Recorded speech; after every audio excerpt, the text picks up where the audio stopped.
Ja ću se. Pa ne,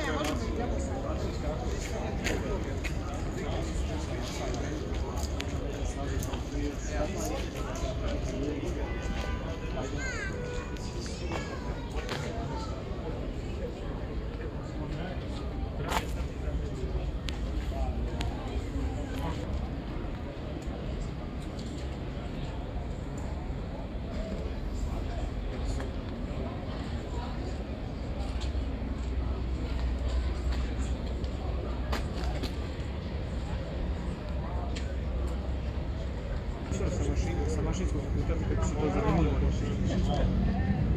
Ne možeš da imaš 12 partijskih uzmasa.